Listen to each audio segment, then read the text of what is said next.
সংসদ নির্বাচনের পঞ্চম দিনের প্রচার। ভোটারদের কাছে ছুটোছুটিতে ব্যস্ততা বেড়েছে প্রার্থীদের।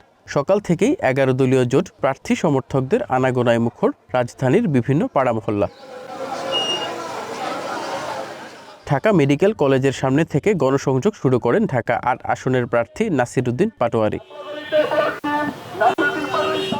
এ সময় মির্জা আব্বাসের সমালোচনায় তিনি বলেন, রাজুকের ফ্ল্যাট অনিয়মের মামলার খাতা আবারও খোলা হবে। ক্ষমতায় গেলে 2001 থেকে 2006 সাল পর্যন্ত হওয়া দুর্নীতির বিচার নিশ্চিত করা হবে। গত 5 তারিখ গণ অভ্যুত্থানের পরে মির্জা আব্বাস যে রাজুকের ফ্ল্যাট বিতরণ করেছিল, সেই অনিয়ম করেছিল এবং বিভিন্ন জায়গায় যে দুর্নীতির কালো থাবা বিস্তার করেছিল, সেই ফাইলগুলো 5 তারিখের পরে 2টি মামলা উঠিয়ে দেওয়া হয়েছিল। আমরা আসলে এইসব যারা দুর্নীতির ভরপুত্রর সাগরেদ যারা রয়েছে, সদস্য রয়েছে, আমরা তাদের ফাইলগুলো নতুন করে ওপেন করে তাদেরকে যথাযোগ্য বিচারের আওতায় ইনশাআল্লাহ আমরা নিয়ে আসব। আবার যদি সামনে স্থানীয় নির্বাচন আসে তখন আসলে আপনি কি করবেন? আপনি কি আবার মেয়র নির্বাচন করবেন? আমি একজন রাজনীতিবিদ, পাশাপাশি আমি একজন দলের প্রার্থীও, নির্বাচনী প্রার্থী। অতএব যে কোনো নির্বাচনে আমার প্রার্থী হওয়ার সম্ভাবনা রয়েছে। ইশরাক হোসেনের মেয়র নির্বাচন করার প্রসঙ্গে ঢাকা 6 আসনে জামায়াতের প্রার্থী ডক্টর আব্দুল মান্নান বলেন, জনগণকে জিম্মি করে মেয়র হতে চেয়েছিলেন তিনি। 2 মাসের বেশি সময় ধরে এই নগর ভবন দখল করে রেখে তালা দিয়ে তালা ইশরাক হিসেবে পরিচিত হয়ে গেছেন জনগণের কাছে। তো এটা তো দুর্ভাগ্যজনক। উনি জনগণকে জিম্মি করে মেয়র হতে চেয়েছিলেন, সেটা জনগণ হতে দেয় না, এটা জনগণের সিদ্ধান্ত ছিল। আর দ্বিতীয় কথা হচ্ছে যে উনি মেয়র নির্বাচন থেকে এখন এমপিতে চলে এসেছেন। আবার উনি এক জায়গায় বলেছেন যে আমি এমপি হলেও ভবিষ্যতে আবার পদত্যাগ করে মেয়র নির্বাচনই করব।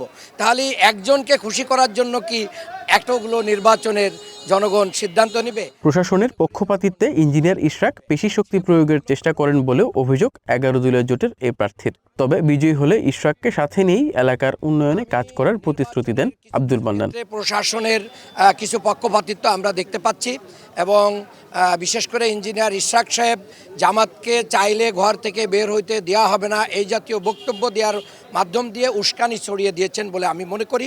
আমাদের ভিতরে সৌহার্দ্যপূর্ণ পরিবেশ আছে, আমি এখনও মনে করি এবং আগেও ঘোষণা দিয়েছি, আমি যদি বিজয়ী হই তাহলে ইঞ্জিনিয়ার ইশরাককে সাথে নিয়েই ঢাকা 6-এর উন্নয়ন করব। এদিকে ছাত্র সংসদ নির্বাচনের মতো জাতীয় নির্বাচনেও নীরব বিপ্লবের প্রত্যাশা ঢাকা 9 আসনে এনসিপির প্রার্থী আইনজীবী জাবেদ রাসিনের। তরুণ ভোটাররা কিন্তু আসলে পরিবর্তনটা এনেছে, যারা তরুণ তারাই এই পরিবর্তনটা এনেছে 5ই আগস্টের পরে। তো তারা আবার এই পরিবর্তনটাকে বৃথা যেতে দেবে না, এটাই আমরা বিশ্বাস করি। এবং আমরা যখন মানুষের দ্বারে যাচ্ছি তারা কিন্তু সেই বার্তাটাই আমাদেরকে দিচ্ছে। তো আমরা আশা করি এবং আমরা বিশ্বাস করি যে আগামী 12 তারিখের পরে সেই পরিবর্তনটা স্থায়ী হবে এবং তরুণদের পক্ষে, ইনসাফের পক্ষে, 11 দলীয় জোটের পক্ষে বাংলাদেশের জনগণ, বিশেষ করে তরুণরা রায় দেবে। 22 তারিখ থেকে শুরু হওয়া প্রচারণা শেষ হচ্ছে আগামী 10 ফেব্রুয়ারি। অভিজিৎ শান্ত, ওয়ান নিউজ, ঢাকা।